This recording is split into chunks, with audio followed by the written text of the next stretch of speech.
following program is brought to you by your friends at Podcast One.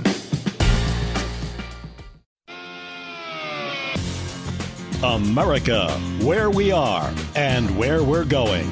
You're listening to the Laura Ingraham Podcast. We face real challenges in the state of New York. We have a federal government that is assaulting our values, our liberties, our rights, and our economy. Literally our economy. The federal cuts to our budget would be devastating. And the federal effect on the values and liberties on New Yorkers would be devastating. Andrew Cuomo, governor of New York, yesterday. I caught this disaster on this TV station, New York One, when I was in my hotel room yesterday during the, waiting for the TV show to come around for Fox. And I'm watching this State of the State speech. He is such a whiner. And a potential 2020 presidential candidate as well. And by the way, I want to thank our sponsors. You guys help us put the show on every day, free to all the listeners across the United States, across the globe, who want to hear it. Stamps.com. You just go to Stamps.com, type in Ingram for a special offer. You don't have to go to that post office, my friends, to mail stuff. And Legacy Box. Go to legacybox.com/Ingram. You save 40% today. All those old VHS tapes you want to digitize. It's awesome. Love you both. And you're going to learn more about all these special offers from Stamps.com and Legacy Box throughout the show.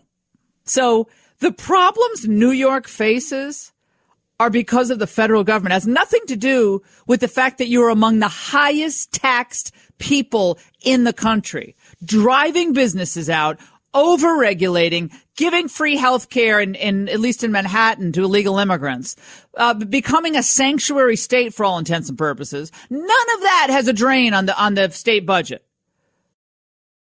And by the way, the Democrats have control of both the House and the Senate, State House and the Senate. Why are we talking New York on the Laura Ingraham podcast? Because just like we expose what's going on in California, coming to a state near you, if these demographic changes keep flipping states from Republican to Democrat, you can expect the same types of dynamics to be at play in your state.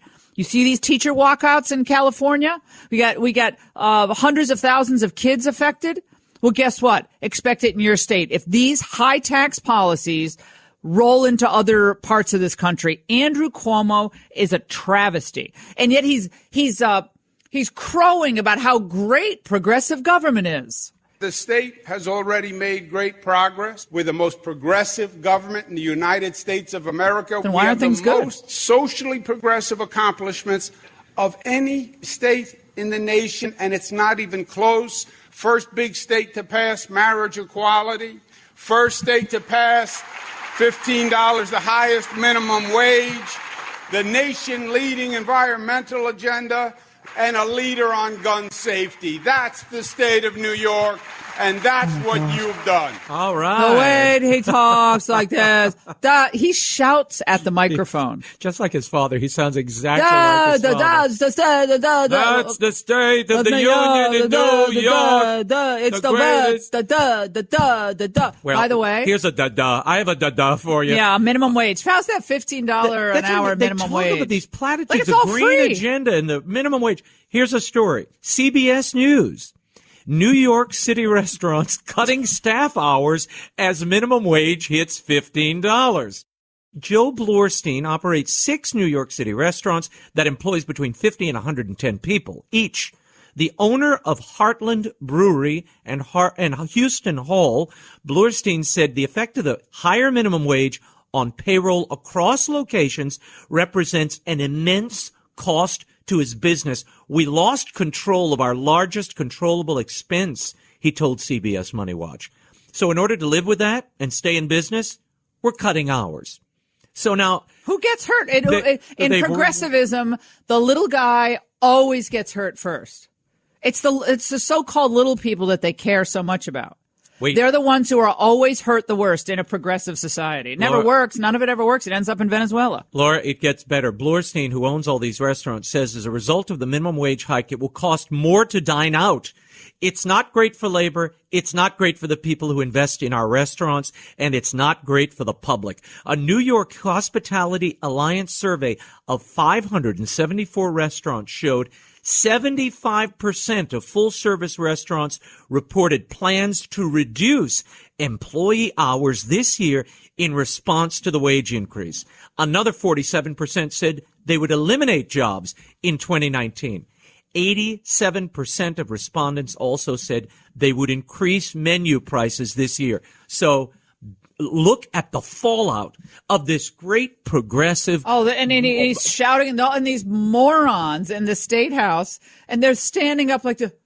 Oh, Andrew, you should have seen them getting on their feet when I was watching this thing. Well, I hope they know how to cook because they won't be able to afford to eat out. And what else are we seeing, Raymond? The rise of the screen servers. The screen order, so right? It's you like, go and just punch the screen, and that's it. Then one person brings it to you. Correct. Even I was at LaGuardia today.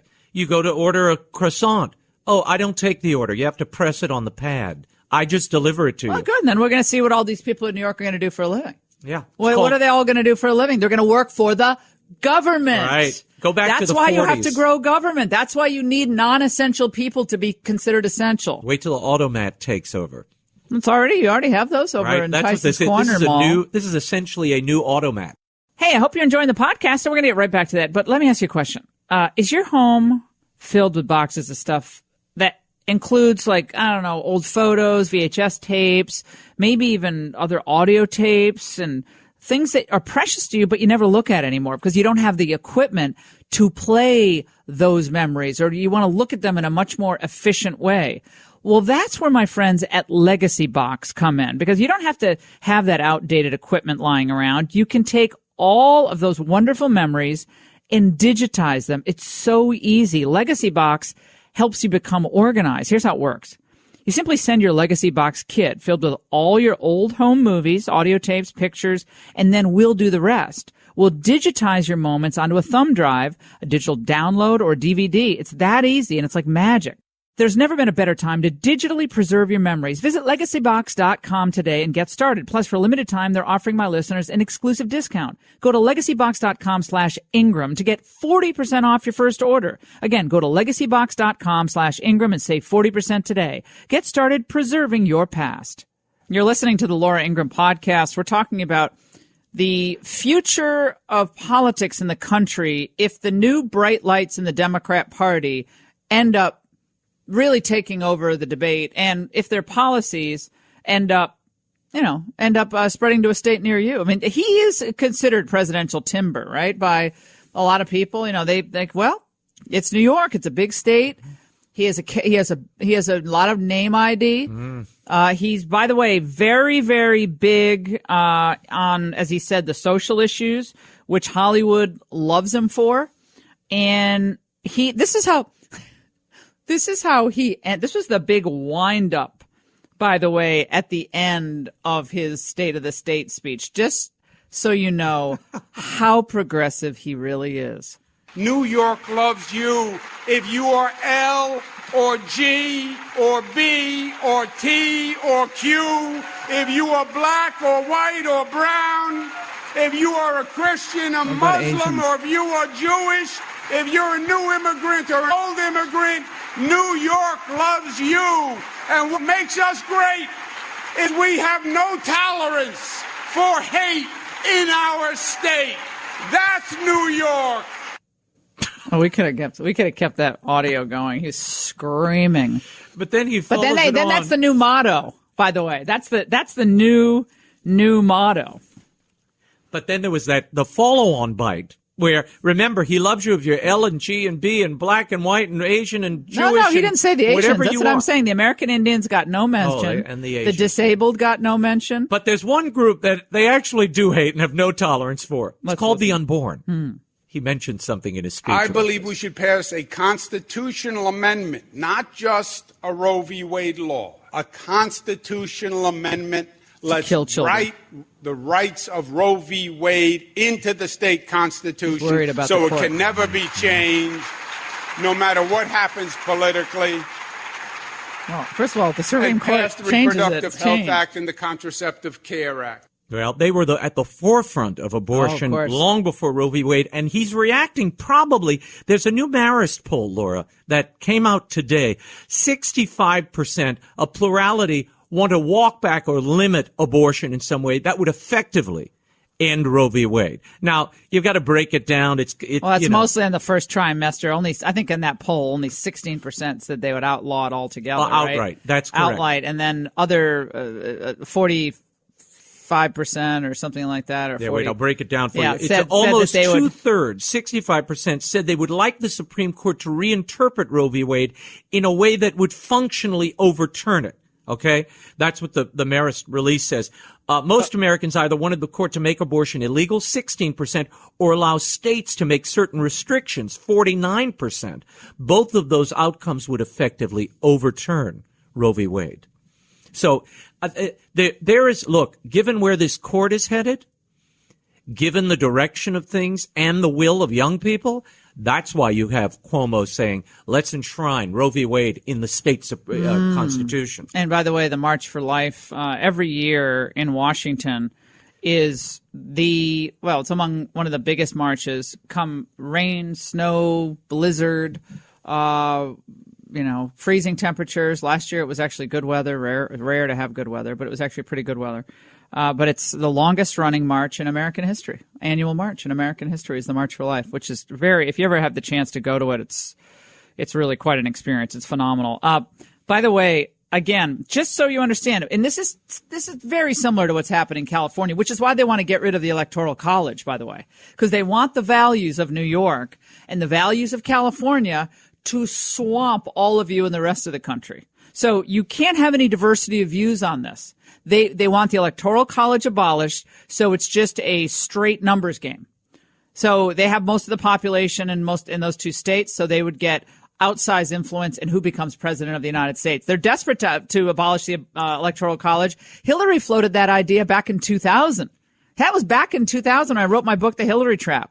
They need to read the Federalist Papers. They don't. This was the Federalist idea. Papers are a bunch of racists. Are you kidding me? So the larger population centers would not swamp the smaller colonies. So each state had a say. Right. That's why it's the United States of America. And it's the only way to equitably. It's not America. It's the United States of America. But again, they wouldn't care if all these issues were going their way, but they're not. So they have to again take these anti-democratic measures in order to dilute the will or thwart the will of the actual people of this country, as represented in all 50 states. By the way, just to put a final nail in this argument here, and this the coffin of progressivism, he stands proud while he bemoans what these so-called federal budget cuts would do. He means not being able to write off high state income taxes. How about lower your darn income taxes then? But he wants to be able to have high state income taxes and then for people to get the benefit on the federal taxes.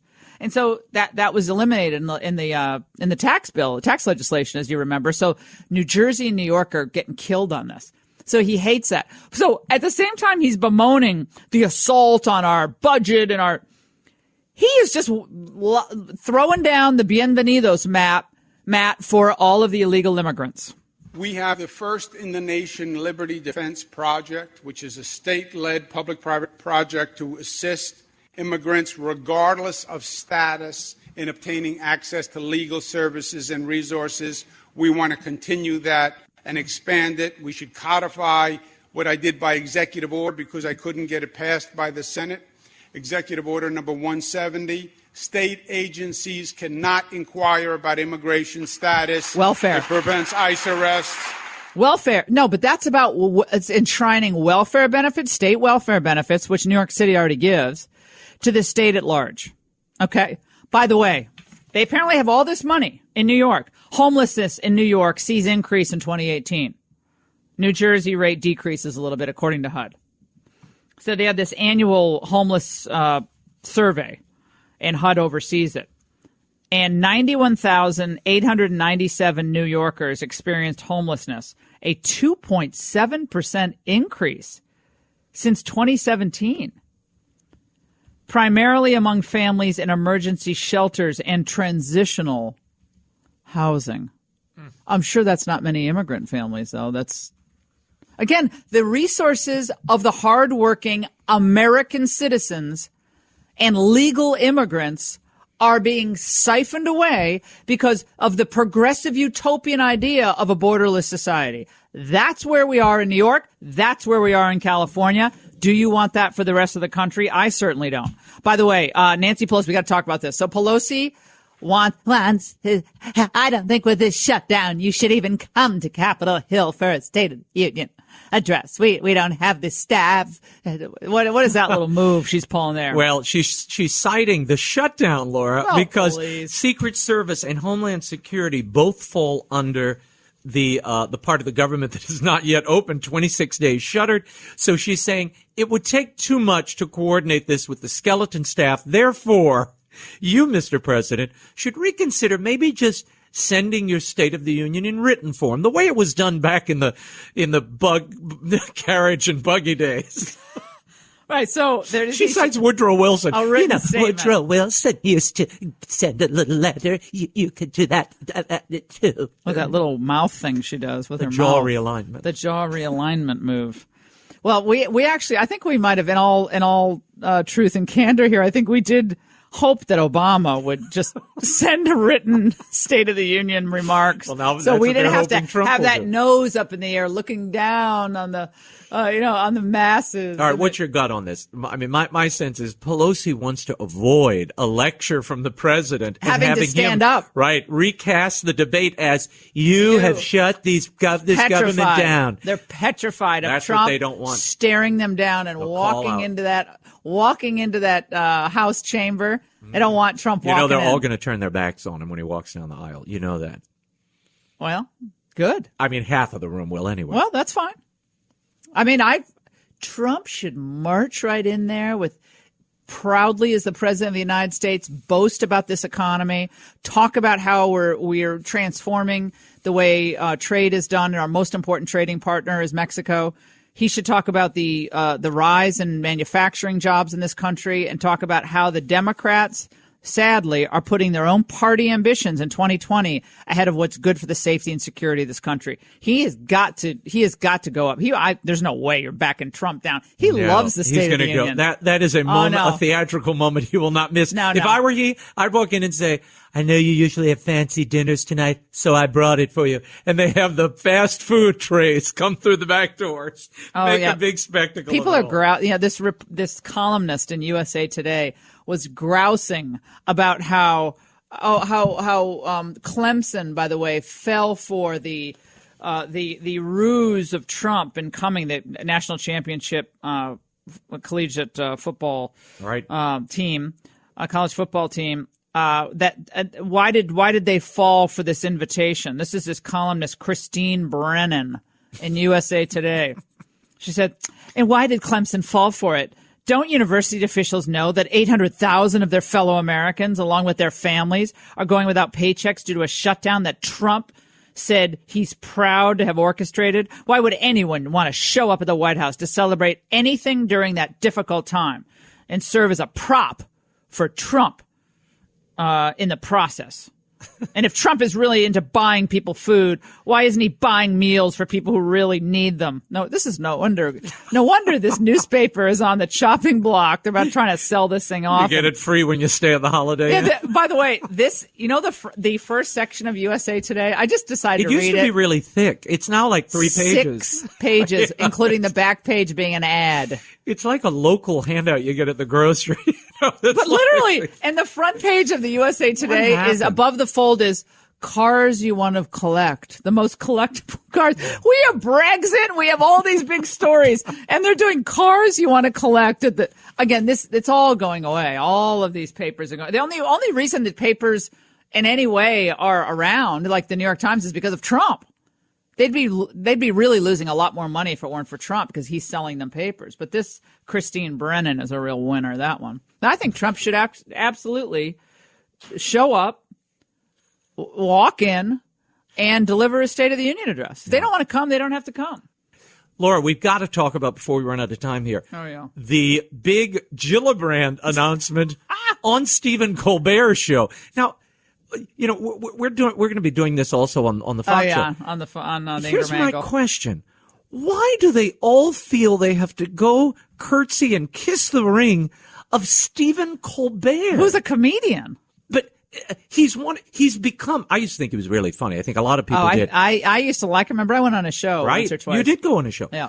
Once. And I remember one time I was shooting a stand-up for your show when we did the old show back at Fox, Watch This, or what was that show called? Just In. Just In. And we were doing a stand-up, and he came over to me, remember, at National Airport, and he's like, I watch your show every week. You're doing such a great job. And then he scuttled away.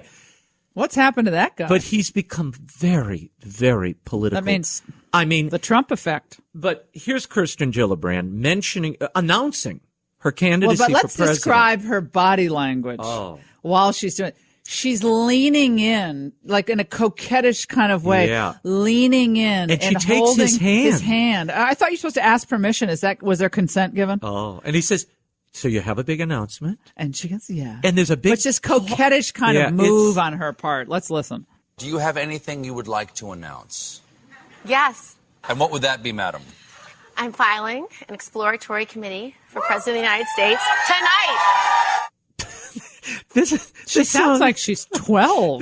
This sounds like someone... I'm filing a president tonight. And we're going to have a special fall dance tonight. And the mixer is at 9. And then the pledge class, you all can come in at 10. But wear your best. And your spirit hats. It has a very sorority feel. Because she was a big sorority. Oh, really? She was a member of, I think, AKA at Dartmouth. Alpha Kappa Alpha, I think.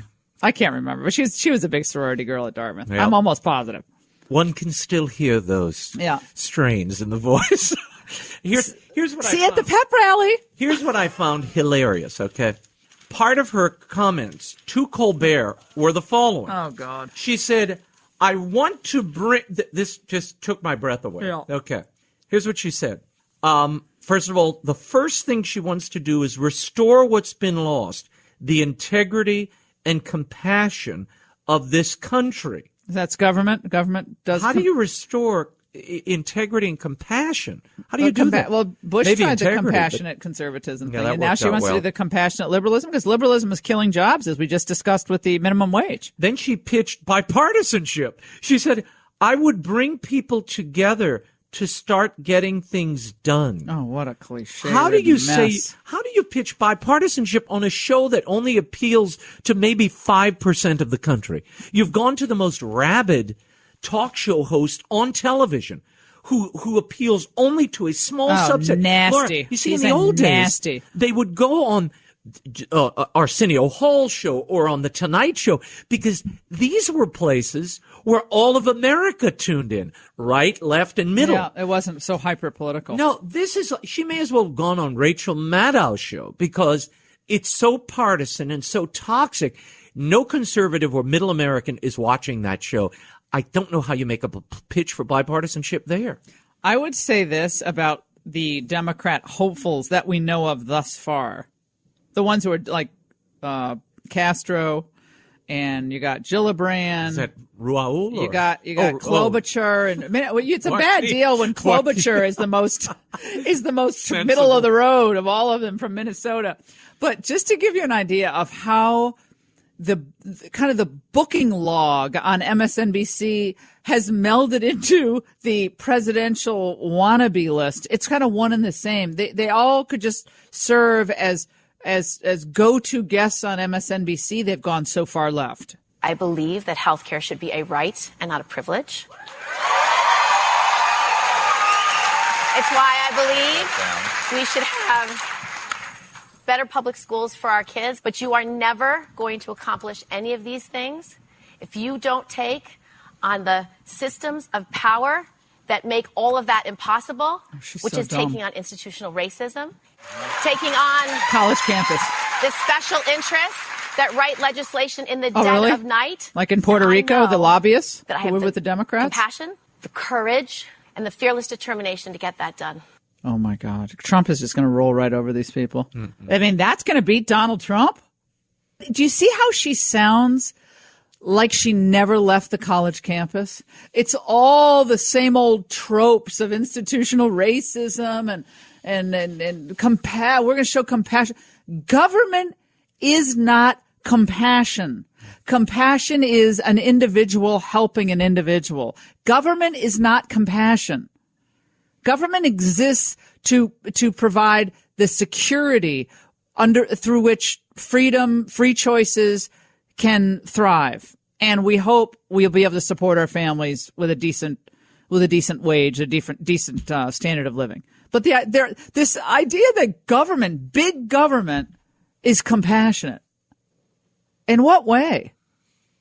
In what way? I'm not talking about a temporary safety net. We're all for a temporary safety net for people who need help when they're in real difficulty.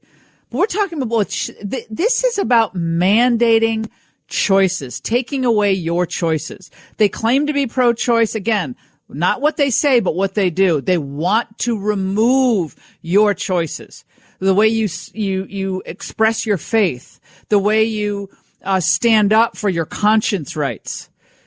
Frankly, the kind of car you drive. If they could, they would control that too. They already do it with CAFE standards, with the fuel efficiency standards that Trump, thankfully, wants to change over time. But these are the biggest control freaks of all. They don't trust you. They trust themselves to make the decisions for you. But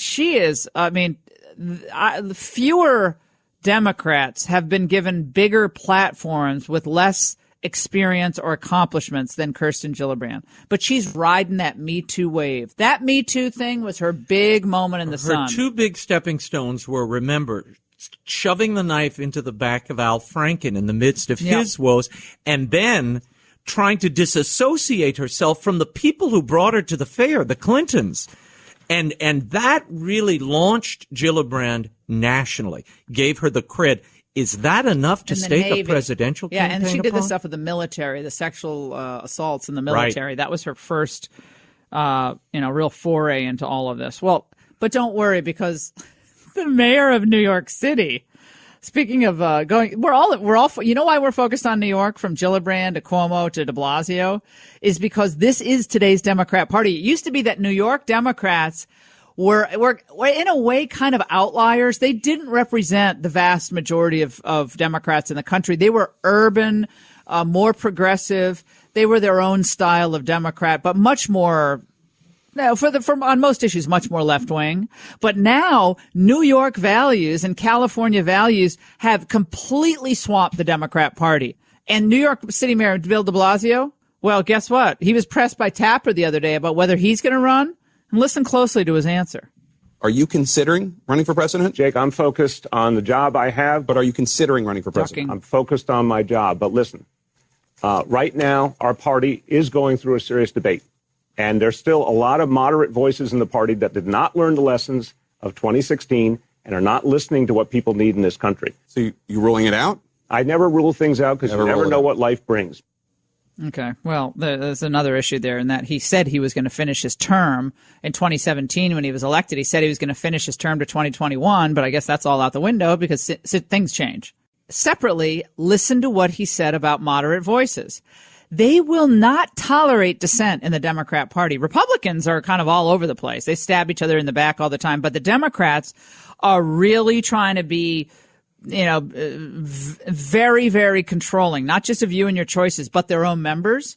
And he was kind of warning all, 5 remaining moderates in the Democrat Party. They're not many. This Joe Manchin and who else? Not many. Yep. Sheldon, maybe, whatchamacallit, from Ohio. Brown? No, Sherrod Brown. Sherrod Brown? He's far left, Laura. No. On some trade issues, he's good. No, the only guy is Dan Lipinski, who's the only pro-life congressman on the Democratic side. Oh, God. And Manchin. That's really it. The others are. So the moderates. You know who he's talking about? He's talking about Hillary Clinton. For him, Hillary's a moderate. Yeah, Hillary's a moderate for him. So that's what they're really getting at. Kaine's a moderate for him, Tim Kaine. But that's where this party is going. They want essentially what they call progressivism is just socialism. So don't get caught up in what they call it. Focus on what it is. Ever expanding government payrolls, ever expanding tax brackets, more control over your pocketbook, your money, mandated minimum wage, which means everybody's firing people or bringing their hours down, fewer workers, more discontent in the populace. But they care about the little people. This is going to be a fun 2020 election cycle. All right, we have a lot more to hit here on the Laura Ingraham podcast. Raymond Arroyo. By the way, when is Will Wilder, The Amulet of Power, coming out? February 19th, Wow. end of February. Coming out. Book 3. You can get books 1 and 2 now. Oh, my gosh. That's unbelievable. Yeah, I cannot believe it's that. a great adventure. So it's a great series for kids, the Will Wilder series. If you never read the first one, I mean, my kids read all of them, all the first 2, and I don't think they did get through the draft of 3 yet. But they like I'll send them the audiobook. No, they love it. They love it. So if you haven't read them, please get out and buy great books, adventure, and you learn a lot. Great vocabulary, great way for kids to love reading again with the Will Wilder series. You're listening to the Laura Ingraham podcast. We have a lot more to get to. The victimhood culture. Everyone's a victim. Everyone gets special protection except certain people, certain groups. Completely out of control. Also, declining fertility rates in the United States. This doesn't get enough attention. What the heck does it mean? Are we just becoming more and more selfish? Is that what this is all about? I will always be a recovering racist. I believe that every white person has racism within them. I have so much implicit bias. It makes me laugh and cry at the same time. Well, it makes me laugh and cry at the same time to hear these stupid sound bites. This is embarrassing. What's become of us as a culture? What has become? Speak for yourself. You know, people come to the table with all sorts of views because of the way they're raised, and people grow and change, and the world has changed. I mean, it's not the world of 1950 any longer. We all know that. And a lot of really great changes for the better. But this continuing effort to beat everything into the ground as a racist offense, and that if you don't constantly speak of implicit bias, or you don't read the right articles in the New Yorker or the Atlantic on how, yes, we're all racist. Unless you grew up in inner city America, you are a racist. Even if you're black, you're a racist. We had this happen the other day with a black conservative being called Webb. What's his first name? Was on the Ingraham angle. He was on this week on the Ingraham angle. David Webb. He was called out for white privilege. Let's listen. I never considered my color the issue. I considered my qualifications the issue. Well, David, that's a whole nother long conversation about white privilege and things that you have the privilege of doing that people of color don't have the privilege of. How do I have the privilege of white privilege? David, by virtue of being a white male, you have white privilege. This whole long conversation, I don't have time to get into it. Ariva, I hate to break it to you, but you should have been better prepped. I'm black. Okay, then I stand. See, you went to white privilege. This is the falsehood in this.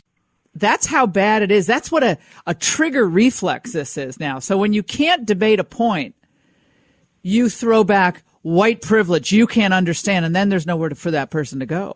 You shut down debate. Alexandria Ocasio-Cortez is trying that little trick on Tucker Carlson and me.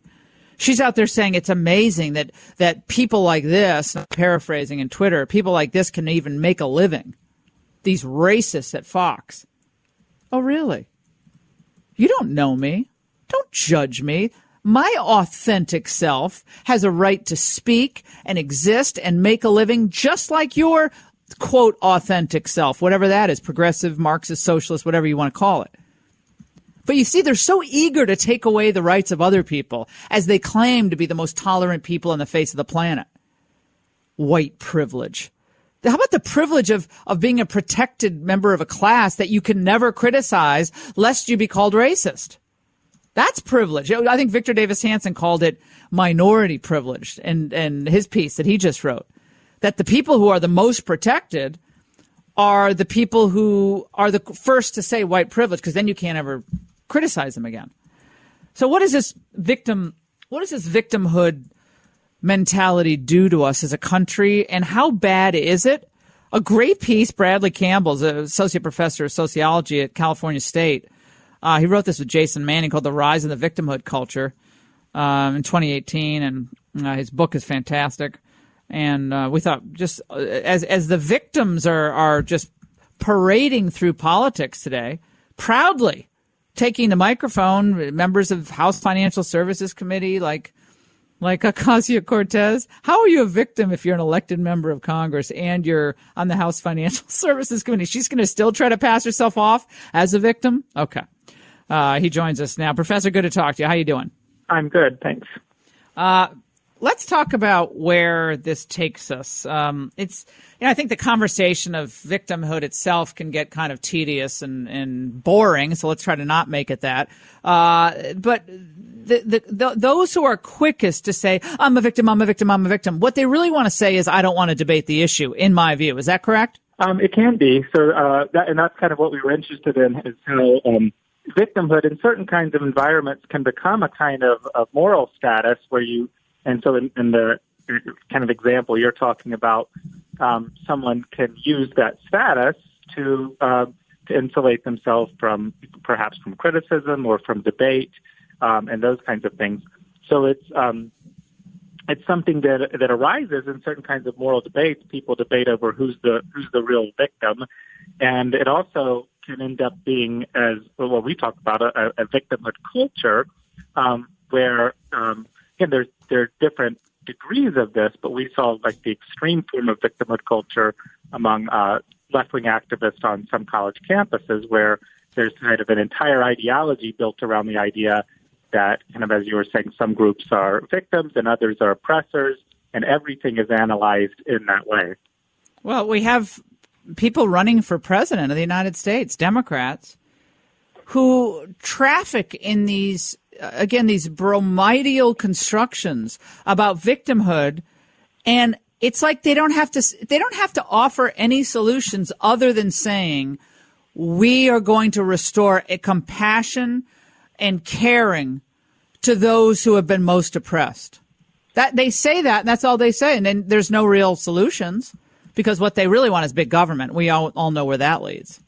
So the practical consequences of the victimhood culture is bigger government, correct? Yes. I mean, I think that's fair to say. On college campuses, the demands are for university administrators to do things to police microaggressions and things like that. As I was saying, that's the extreme form. It started to expand from those environments, from radicals at universities to corporations and to politics, as you were talking about to some degree. I think there is linked with it a demand that authorities step in to protect the people who are thought of as weak and oppressed. And so, it would lead to more to demands for more intervention by government, by other kinds of authorities. So that's kind of a key part of it, because the idea is that, from their standpoint, some people who are essentially defenseless, and again, the whole idea is that there's oppression, that there are oppressors and victims. We're not, and it's not that there aren't, it's not that oppression never exists or that there's not discrimination, these kinds of things. It's just that to use that as a framework to understand everything can lead to, again, it can lead to, too much government. It can lead to decline of, assaults on freedom of speech and academic freedom, and due process in the legal system, possibly, and all these other, so there are these potential downsides to framing everything this way. Caitlin Flanagan was on with Bill Maher and discussing, writes for The Atlantic, and is discussing why so many college students tend to be describing themselves as, oh, yes, of course, I'm politically correct. Let's listen. Why are the college students so politically correct? Well, they're the inheritors of 30 years of identity politics, and that's part of the problem. What is that? That means that, instead of saying we all have general principles by which we live and seek to sort of understand our lives, that I'm going to stand up for the feminist cause, I'm going to stand up for a particular racial or ethnic cause, and I'm going to fiercely guard that and completely stand on the side of that issue. Tribal. Yes, it is rather tribal. Well, that was actually an interesting insight, because Contrary to what we're led to believe, Professor, we're talking to Professor Bradley Campbell of California State University. So contrary to being, promoting unity and inclusivity, it's actually the opposite. They're mandating that you bow down at the altar of certain dogmatic principles, and whether it's environmentalism or whether it's standing up for Latino studies or transgenderism in sports or whatever it is. But it's a mandated conformity of thought that is the opposite of tolerant. Totally the opposite. Right. And one of the things we contrast this new culture with, like, the victimhood culture, because the people themselves see themselves just as fighting for justice and against racial discrimination things. But we contrast this with something that scholars have called dignity culture, which replaced the honor cultures of the past, where people would fight duels and take offense easily and things like that. But the dignity culture was based around the idea that everyone had this inherent worth, right? The people were equal in this way, and so that it was a different kind of system, one where you're taught to be generous toward others, to ignore slights, to use the legal system for serious offenses and murders and assaults on you and stuff like that, but to ignore kind of everyday slights, to be generous toward others, not offend others, not take offense easily, and that was dignity culture. And so a lot of the civil rights movements and things like that arose out of that. It was people simply demanding, like, these are our ideals and we want to adhere to them. So it wasn't a kind of something that was going against that moral consensus. And this new culture that was called victimhood culture, coming from campus activists and others and spreading into other parts of society is a different thing. It's not based on the idea of equal inherent worth, or at least the way that it perceives it is that thinks of it. Again, it's the idea that some people are oppressors and some people are victims, but that's a way of analyzing everything. So whether someone has free speech or not would depend on whether they're a member of the oppressor or victim class, right? What the free speech is. So people might need to be protected. The old culture would have said, people can speak their minds regardless of speeches and violence. But this new culture, the idea is that speech harms people. If everything is viewed as oppression, people are actually being harmed and oppressed by right-wing speech, or what they view as right-wing speech, and these things. So it leads to censorship. It leads to more conflict too. So just in terms of encouraging people to take offense in everyday interaction. Well, it encourages self-censorship. It encourages self-censorship. It encourages people to pull inward instead of offer themselves in an outward way. You completely retract. You retract because if you speak your mind, your kid won't get into college. If you speak your mind in a PTA meeting, you're worried about the kid being written up. You're not going to get recommendations from teachers.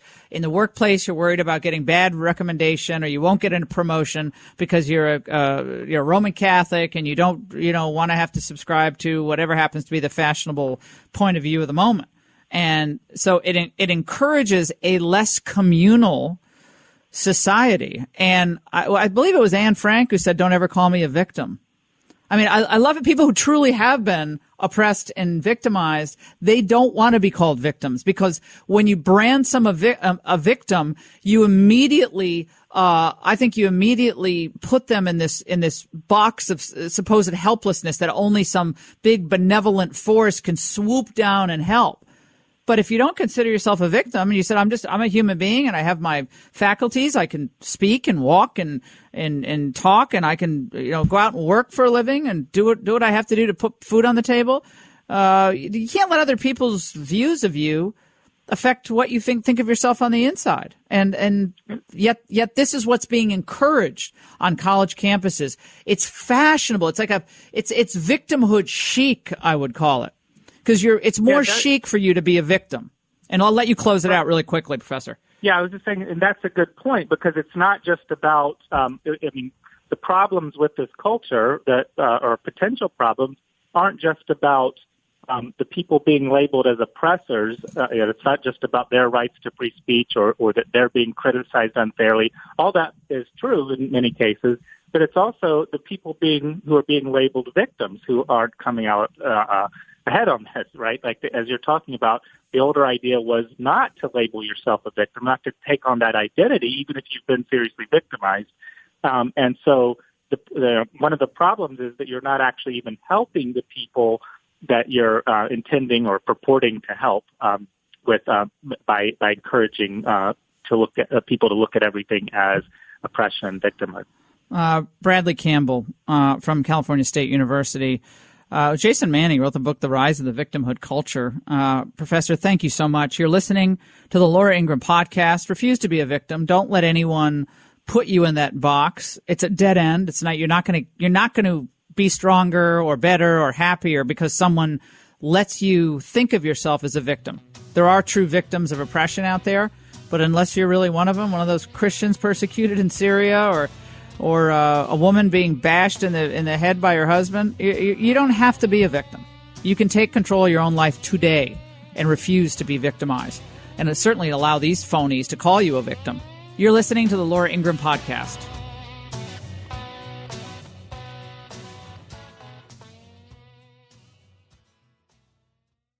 The new year means a new you, and it means you're spending more time on yourself and your others, your friends, your family, less time on running back and forth to the mailbox. So stop going to the post office to send letters and packages when you don't have to. Save time and money this year by using Stamps.com instead. Stamps.com brings you all the amazing services of the U.S. Postal Service right to your computer at home. Stamps.com is the faster and more convenient way to get postage. You simply use your computer to print all U.S. official postage for any letter, any package, any class of mail, anywhere you want to send it.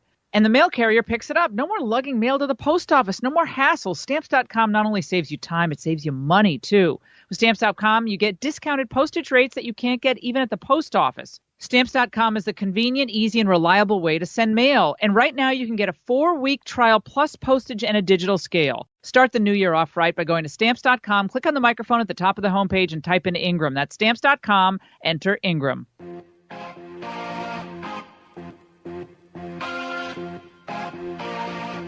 All right, we have some people on the line now about this rush to declare ourselves victims in order to, I don't know, avoid a real conversation or to actually be held to the same standards as everybody else. Let's go to Derek in Wyoming. Derek, welcome to the Laura Ingraham podcast. Raymond Arroyo is with us, hitting a whole bunch of these issues, political, cultural, our country today, and where we're going. Derek. Yes, thank you, Laura. And I watch you nightly on Fox. You and Tucker Thanks. about all that's left on that outfit. Anyway, I agree with you. It seems we're surrounded by victims, and I kind of look at it, the education system. It destroys imagination. I think we need to look more at imagination. Well, I think everybody. What do you mean when you say imagination? What are you talking about? Well, individual thinking and critical thinking and creativity are not really fostered. It's more collectivist mentality, as you know. That's an excellent point. When kids have the time, Derek, to actually sit and dream and imagine and create on their own, that's why I love watching my son, Dimitri. He's such a creator of things. He loves creating. Magic happens. He finds 2 sticks outside in the woods and puts a mast on it, gets this little piece of cardboard as a rudder, and then makes a little boat. And I find these boats everywhere. All over the yard, I find these little boats he's made. But that's building the little synapses and the connectivity among your neurons in your brain. That's all really great. I think the anti-intellectual, anti-imagination crowd, that's a really good way of looking at it. They kind of kill imagination. You can imagine the limitless possibilities for yourself married with hard work, Raymond, right? If you want to do something, you always say, imagine you're doing it. A lot of the great athletes imagine they're hitting the perfect shot. Yep. They're hitting the perfect overhand smash in a tennis game, but they imagine it in their minds. But if you see yourself as a victim, right, and the possibilities are not limitless because you are in this you're in this space where you're not respected. Well, look, this is part of the reason I got involved in children's literature. You've got to give kids a visual picture of themselves as a hero in their drama, in their story. Mm-hmm. And I worry that so much of the children's literature, it's not imaginative, it's not adventurous. It's political. There's a lot of adult politics being thrust upon kids. I'm not interested in that, nor should parents be. We should be interested in liberating their minds to want and desire things beyond themselves and to go on those great adventures where they can make a difference and save their family, save the world, and have a good time doing it. And battle evil in the cause of good. That's what traditional literature always pointed toward. Ben Carson actually spoke about this, what's happening on college campuses. Remember, Jerry Seinfeld said, obviously Seinfeld fame, one of the most globally famous comedians, creators, writers. He said he won't go to college campuses. He just won't go because humor is dead on a college campus. And now Family Guy's changing its humor quotient as well, that show. Yep. Certain groups you can't laugh at. I think we should all be able to laugh. I mean, I tell blonde jokes.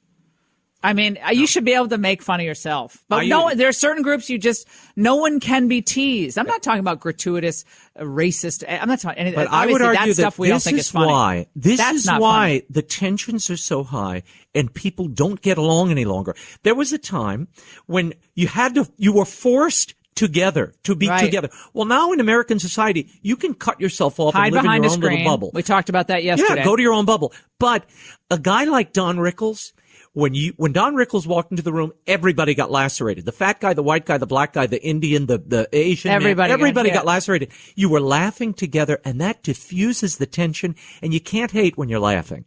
You really can't, because everybody's foibles are on display. If we don't recapture that somehow, we are going to be so separated and so on tenterhooks, we won't be able to communicate or in any way interact with each other. Women, men, gays, blacks, everybody will be off limits. That's not a society I want to live in, nor will I. Ben Carson spoke about what's happening on college campuses today, and, well, the tolerant are not so tolerant. Let's listen. Not just at Yale, but at a lot of campuses, there's a level of intolerance for things that are not so-called politically correct that is growing and is really threatening our freedoms. It seems like we're not really emphasizing the whole concept of freedom of speech and freedom of expression, and most importantly, of open dialogue. You know, it's okay to disagree with people, but it's not okay to try to destroy them. I could not agree more. I think first of all, we need to hear more from Ben Carson. I mean, he's spoken about this issue quite a bit. You know who else is great on this issue is Victor Davis Hanson. VDH has blown the lid off of the college campus culture coming to a workplace near you. So now the speech code of college campuses has now been laid on top of society at large, strangling our interpersonal communications, strangling it. Let's go to John in Albion, New York. John, go ahead. Hello, Ms. Ingram. How are you today? I'm great, thanks. I was listening here, and, you know, even Einstein had reflected at the end of his life that the thing he appreciated most was his imagination and his intellect. Of all things, that's what he appreciated most. But as far as our culture goes with what we were discussing is, you know, I served many years in the military. We still have a culture there where we're all forced to work together. It doesn't matter. We make fun of each other. We work together, and it's a very small percentage of America that still sees that. And as far as our individual liberties being, most people don't know what their individual liberties are. You get in a conversation with someone, ask them what their first 10 amendments are. They cannot even paraphrase what all 10 are anymore. It's a sad state of affairs. That's actually a really good point. People don't even know what their liberties are at this point. Well, because everybody's a headline reader. Don't you get that sense, John? Everybody is reading whatever the Facebook message of the day is. So it's the Facebook top line. That's all kids are. They're not reading. They're not really reading. They're not really listening. Correct. They're on social media scrolling through with their finger, as Seinfeld was joking about the scrolling through. It's the scroll through culture. They're scroll throughs. They're not thinking deeply because they don't have to. Well, they've got an attention span of a gnat. Having any actual intellectual conversation that lasts more than, like you say, that little blip of time, they can't handle it. Before someone calls you a racist. Well, right? Racist, Islamophobe, homophobe. Have you found that your friendships have changed, John, since especially over the last couple of years? I lost a family member during the election. I lost a family member to left-wing culture. And what do you do when you cannot speak with a family member any longer because they have so... It pulls you apart. I've dealt with the same thing. It's really sad. It's really sad. I do have a mutual acquaintance, and I won't use her name, but she's a professor out in Chicago, and she's a left-wing, and we discuss these topics. It's very difficult. We can't do it openly. That's too bad. Because her friends and my friends destroy each other. But the difference of information that we get from our news feeds, she sees this, I see that. And sometimes there's some truth in there, but it's utterly amazing the differences of our two news feeds from where we look and get information. Yeah, and at school, and then you compound with that with the fact that at school, your primary education at school, and then high school, you're not learning really to love America so much anymore. It's questioning America. It's questioning the founding. It's questioning the basic precepts of American democracy, even the Electoral College, even the Constitution, even the Declaration. You question it, hit it. So what is the fabric that holds us together? That's why... it used to be a mutual shared understanding that we had we all had our life, liberty, and property, and we had a limited form of government. We all shared that. And we were all allowed to do anything we wanted. I mean, anything. Yeah. Well, walking outside with bubble wrap now, you got to wear your helmets. You got to, you standing for the pledge and is controversial, or standing for the national anthem is controversial. But I always ask this, and I appreciate that call, John. Thanks so much. I always ask this: where do they think this ends? Do you ever think about that, Raymond? For all of their effort to brand people racist or to circumscribe free speech, where does it end? What's their end scenario? What does it all look like at the end when the utopian view of the world that they think they ascribe to is finally achieved? What would that look like? If you really think about it for a moment, what is that atmosphere going to be like? Is that a place you really want to live in? See, I like living in a place where people are allowed to make mistakes, where you're allowed to dream, where people don't brand you this or that based on immutable characteristics. I believe that's what Martin Luther King wanted. The content of your character, who you are. We all fall down and make mistakes. We get up, we try to be better people. But I don't know. The more the foundational principles are eroded or ridiculed or eviscerated or branded racist, tell me the place that's better to live in the world today. Tell me, where is it? China? Tell that to the Christians who are finding them names on registries if they go to unsanctioned churches. Tell that to the Muslims that are in re-education camps. In France, is it better? Because last time I checked, they're complaining about the rising costs of living and an inability to make a decent wage due to the pressures of globalization. I mean, there seems to be a lot of discontent in the world, and it all seems to be the result of a lack of a pluralistic understanding, a lack of basic faith in human dignity in our Creator, faith in our Creator, faith in traditionalism. So where does it all end up? I don't understand their end game, because I'm looking at Venezuela today, and 3 million people have left Venezuela. 3 million. Well, this is the end game. The end game is cultural suicide. demographic suicide and cultural suicide. And what will replace that, Raymond? Well, what replaces it is government and totalitarianism and individual elites who dictate everything because you don't have a base of production. Let's use the socialist nomenclature. You don't have a base of production to churn up enough wealth to sustain this the government. Right. So you're back on the government again. So, look, we need our freedom, but it speaks to everything we touched today, whether it is the decline in fertility. That's when you break all mores, when you destroy manners and you destroy the traditional. We are wired to be attracted to the opposite sex, to want a long-term union. And the idea that we now have in the pop culture that you don't have to have long-term committed relationships, hookups, and you can have children or not, this is not acceptable. This is not how a people go on. All people, every race and creed and religion in the world. Doesn't matter who you are, where you came from. A man and a woman came together to bear a child and raise that child in a circle of committed love. That idea is shattered. And until we reclaim it, all these other things, minimum wage, green problems, all of this will continue to exacerbate because it's in everyone's interest to, what does it promote, Laura? Selfishness, my well-being, my happiness, even if it comes at your expense. Domination is the name of the game. And we need to truly create a culture based on love. And that begins in your personal relationships and at home and in the family. And if you don't teach that child and you don't exemplify love there and self-sacrifice, you get a culture that feeds on itself and a people that do so. And that's where we are today, sadly. It's almost a cannibalistic culture of convenience. It's a cultural cannibalism. Ooh. Cultural cannibalism. Of convenience. CCC. All right.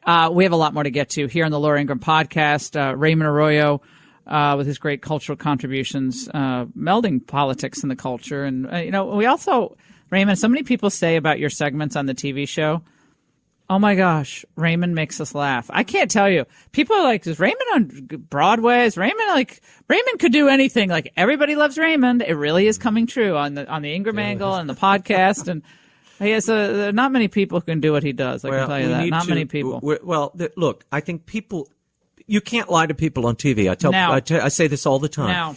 Relationship you can't lie about. No. You and I have been friends a long time. We understand each other. We don't, I think we respect each other, but we don't fawn over. And that comfort comes through. People want to be a part of that. And look, what we try to do in those segments is inform, but allow people to have a good time. Yep. And you know what? It becomes the breathing space for people who disagree and agree on politics. That's why we invite people. And by the way, on this podcast, we're going to invite people on who disagree with us. We'll see if they come on. There was a time when I did traditional radio, terrestrial radio. My first guest was Gavin Newsom, Christopher Hitchens, John Kerry. What the world has changed. John Kerry, Christopher Hitchens, John McCain, Joe Lieberman. I had lots of different people. Frank Rich used to come on once every couple weeks of the New York Times. Frank Bruni would come on. Like, I had a lot of fairly well-known liberals come on the radio show. And then over time, people retreat. They retreat because and I would say, and conservatives shouldn't do this either. No. Shouldn't exclude. That's why we're inviting Alexandria Ocasio-Cortez on. Everybody has to engage. I want her to come on the podcast. Everybody's got to engage. Everybody have to engage. We live together. We're all Americans. We're all the same people. And you've got to find a way to go forward together. And Trump does too. I think he's trying, but the Democrats feel like it's better for them politically not to engage, but just demonize. And they're all, from Pelosi to Schumer on down, that's what they're doing. All right. Up next, why does the decline in fertility actually matter? It's not just a statistic. A new report shows the U.S. birth rate is the lowest in 30 years. At age 40, freelance writer Jennifer Chesick is happy with her decision not to have children. I love the spontaneity of being able to go and do what I want to do. I love work. I'm kind of like a workaholic. I think I just had a lot of other aspirations in mind. I mean, babies are a lot of work. Well, I'll attest to that. They are a lot of work. That's true. Interesting dynamic that we're seeing in the United States with a couple of different big factors adding to this dynamic where people are having fewer children and the birth rate is declining as well. What is this all about? Is it personal decisions, or is it environmental? Is it just the way the society is today? Are we becoming more selfish and more self-centered? We all tend to be self-centered, but is it worse today than it was, let's say, 25 years ago, 30 years ago? If the fertility rate goes down, if our population ultimately birth rate begins to decline, we would then find ourselves at some point in a situation like Russia is in, where your civilization is basically evaporating over time. You don't replenish the population. You're listening to the Laura Ingraham podcast. Big issues, funny issues, cultural issues, political issues. We're tackling a lot today. And as always, you can follow us on Twitter and Facebook, and you can keep up to date with the topics that we're covering, and you'll be able to participate in these podcasts every day when you want it, when you like the topics. We thought we'd bring on someone who's written about this and studied this and wrote a really interesting piece a few months back in The Federalist. Lyman Stone is a fellow at the Institute for Family Studies, and he's been looking at this fertility trend. He used to work as an economist at the U.S. Department of Agriculture, so he's that background as well. And we thought we'd find out what the heck's going on here. Lyman, how are you? Good to talk to you. I'm well. How are you? I'm very well. The impulse when you hear a soundbite like that from someone who's 40 is to judge the person, like make a judgment, which is not helpful, I don't think. I mean, what is that going to get us? It's not going to get us to any real conclusions about this. That's one person. People make all sorts of decisions and decide what to do what they want with their own lives. Conservatives don't want government to tell people they have to have a certain number of kids. Absolutely. But tell us what the foundational story is right now when it comes to our population. Because I remember back in the 70s, Lyman, when I was a kid, I remember hearing about the world population and, oh gosh, we're going to have so many people, we don't have enough room for them. And they painted all these... The population bomb. The time bomb of the population. Yeah. And so what's the real scoop here? Well, the scoop is that we diffused the bomb, that fertility fell around the world. But one place that it didn't fall as much was in the United States, actually. American fertility remained comparatively high versus other developed countries. That has now changed really in the last 10 years. We've gone from being one of the highest fertility countries in the developed world to below average, and we are still falling faster than other countries. The average number of births that a woman has fallen from about 2.1 in America, which we consider replacement rate, so it can sustain the population, to now we're at about 1.7 kids per woman and still falling. And in some parts of the U.S., it's considerably lower than that. Puerto Rico, fertility is at 1 child per woman. So it can go quite low. And we don't know quite what the bottom will be yet. Well, yeah, we have a vibrant economy. Maybe we'll see some changes there. Some people cite economic reasons for not having children, and I hear this a lot when I talk to my friends in their 20s, just gotten married. Like, well, we want to have 2 kids or 3 kids, and I said, I'm looking at it from a different perspective in life, but I wish I could have more kids. I wish if I were in a different situation, I was younger, and I would love to have 5, 6, 7 kids. It's just fun. Life is more fun with more kids. That's my personal opinion. And that opinion is shared by most Americans. The average number of kids that most Americans say they want to have, or that they consider ideal to have, is actually rising. People aren't turning against having children on average. Now, yeah, you get some people who are prioritizing having a totally child-free life, but they're basically being compensated for by people on the other side who want to have bigger families. So we're not seeing people turn away from the idea of having children in principle. We're seeing what we might call distractions and obstacles and hurdles along the way to achieving those ideals. And that can include economic factors, like you said. It can also include cultural ones. Like what? Give me some examples. Well, the simplest thing is about marriage. The main driver of reduced fertility is delayed and reduced marriage. That is, if we know that you're married, then we know you're way more likely to have a child in a given year than an unmarried person of the same age, race, and educational background. Being married makes people baby crazy. So with the decline of marriage, you have fewer kids. So you have fewer kids, fewer marriages, declining birth rate. You also have, of course, contraception. The rise of contraception, the rise of chemical abortion, the rise of the implants, hormone implants that prevent women and even men from being able to have children, father children. So some pharmacological of those are more influential than others. There's been a lot of research on the historic introduction of contraception, and its effects are actually a lot smaller than the Planned Parenthood advertising would lead you to believe. Most of the historic decline in American fertility wasn't due to changes in contraception.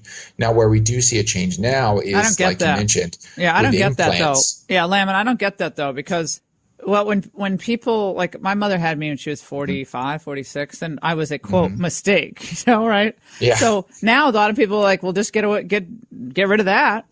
Sure. I mean, there's a simple way we can test this. Yeah.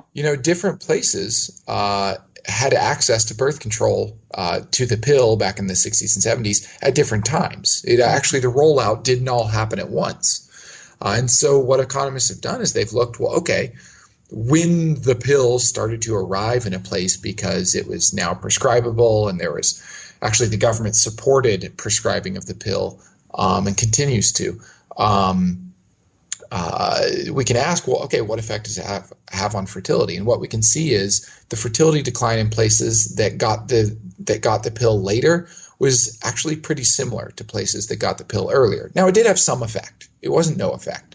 But most of the decline was because Americans changed their values. That is, people actually said they wanted fewer children. Yeah, so a more libertine society, a less traditional. Let's just get down to brass tacks here. If you move away from traditional family structures, you're going to have fewer kids, correct? If once family is kind of fungible and does modern family, different families, two fathers, three fathers, two moms, one mom like me. I mean, then it's just a different deal. I mean, it's just you're going to not have the traditional big families. And I would say there are a lot of people who look down on big families. There's a bias against big families. Every time you say you have big family, people look at you like you're a freak. Instead of, it used to be the other way around. If you were not married by the time you were 50 or 40, you were the outlier. I mean, a freak, but you were the outlier. Now it's that's weird. Changing family structure is a huge part of this story. I want to play a soundbite. Hold on. I want to play a soundbite before we let you go. Dr. Hans-Peter Kohler, this is back in last summer on PBS, saying how this whole low fertility rate thing ain't no big thing. The U.S. stood out among high-income countries as one that had relatively high fertility. And the Great Recession changed that, and across many high-income countries, the recession resulted in declining fertility rates. The really surprising part is that we've now been quite some years through the recession and unemployment rates is very low, and that trend hasn't changed. So these low fertility rates, despite relatively good economic conditions, are really surprising. I wouldn't argue that they're a disaster or particularly worrisome. I would argue that the U.S. demographics in general continue to be relatively healthy, at least compared to many other high-income countries. So not a disaster. Do you agree? No, I do not agree. Healthy relative to other high-income countries is an incredibly low bar. If you look at the long-run demographic projections for most of, say, Southern Europe or even actually much of Northern Europe as well, saying we're going to do better than the train wreck that is on display there is not saying much. Our better performance will nonetheless necessitate massive changes to our long-run obligations like Social Security, Medicare, and Medicaid. It will drastically increase inequality. It will reduce social mobility. It will reduce dynamism and innovation in the economy. We will be looking at serious negative consequences. And that's the consensus of essentially every piece of economic research that has attempted to explore this question. Is there a rainbow at the end of the horizon here? I mean, is there any way out of this? Is there a way out of it? Sure. I mean, the way out is have more kids. So how do we do that? Well, one way is there is an economic story here. Yes, employment has improved, but household net worth has not. If you look at the net worth of young families, it hasn't recovered. There's been no recovery in young people's net worth since the recession, and net worth matters more than huge. employment. Yeah, that's huge. So also wages, though. If wages go up, which a lot of these libertarians don't like rising wages because they want to keep bringing new people into the country to keep wages low. They don't really like the idea of rising wages. But if you have rising wages, people are more optimistic. People are more likely to probably want to have bigger families. Well, we would hope it would work that way, but in practice, it's not quite so simple, right? So rising wages, they can free up a family's budget. But what they don't do is, but the other effect that they have is that they make losing that income even harder. Yeah, I see your point. Right? So the opportunity cost rises as well. You become more selfish. You don't want to take the time off from work, especially if you're a woman. You're making good money. The idea of staying home and taking care of kids, which a lot of women still would like to do for some period of time, maybe becomes more difficult. Well, a majority of women say they'd like to spend at least part of their life as a full-time homemaker. But getting to the point of this, how do we change the way people think about this then? I mean, it seems like we need as much as anything, a spiritual renewal in the country as well as, education about why this is not good overall. I mean, people are going to act in self-interested ways. People always have throughout the course of human history. So I would say that there's sort of three angles of attack here, and they basically amount to community, education, and then sort of just policy, right? So the first one is community. We can talk about people, they should get married, they should have kids, all these things. We can talk and talk and talk, but that doesn't mean anything. What actually means something is stepping up and doing something. Culture and community is not about what you say, it's about what you do. So if we say people should have kids, but we never offer to babysit the infants and children of families that just had their first or their second kid, then we're not serious, right? You've got to actually step up. Your church should be doing these things. Your community should be helping young families, should be helping young people meet each other, helping young people get married, helping them find suitable housing, helping them manage childbearing. You mentioned family structure. I fully believe that the shift away from the traditional family has reduced fertility. And the traditional family means uncles, aunts, grandparents, the person across the street, the person down the road that you know. At the end of the day, the nuclear family, meaning just two parents being the sole caretakers of children, that's not how humanity has survived for thousands of years. No, you're right. That's not how God intended it. I always say this to my brother Jimmy. I say, I just wish we all lived near each other. I wish it was easier. I have friends who live near their family. My friends in Minnesota, their brothers, their parents. They have the grandkids there. They all live within, and I joke about it. I'm like, I can't even imagine that. They all live. It's the Wheatons, David Wheaton's still family. Live in the village. They all live within maybe 5 miles of each other, and they love it. No, but they love it, and it really is a healthy dynamic. And I'm jealous of people who have that. I don't have that. I have friends. My friends are my family, but I do have the means, which is I'm blessed to have that, and I do have really good friends who have given me really great advice, and sometimes when I haven't listened to it, I've made big mistakes, but I'm really lucky. But not most people don't have that luxury. That's a luxury, which is a real problem. This is just such a fascinating topic, and I think again it goes back to what we as individuals are willing to give to each other, and that's goes back to our faith and our if you're Christian or you're whatever your faith happens to be, if you're Jewish, we are called to be better stewards of what's around us in our immediate, vicinity. And I think, we all can do better at that. Hey, thank you so much, Lyman. Really interesting piece you wrote, and really interesting trend that we hope we can actually, by shedding some light on it, maybe we can see some improvement over time. You're listening to the Laura Ingraham Show. I guess what the bottom line is, just have more babies. Have more babies. You're married, have more. I tell all my producers, when you get married, don't say we're going to have babies in our 30s. Start having kids right away if you can. It's just better. I just think it's better than trying to put it off and shooting yourself up with chemicals. And by the way, I want to thank our sponsors. You guys help us put the show on every day, free to all the listeners across the United States, across the globe, who want to hear it. Stamps.com. You just go to Stamps.com, type in Ingram for a special offer. You don't have to go to that post office, my friends, to mail stuff. And Legacy Box. Go to legacybox.com/Ingram. You save 40% today. All those old VHS tapes you want to digitize. It's awesome. Legacybox.com/Ingram. Lyman, thank you so much. You're listening to the Laura Ingraham Podcast.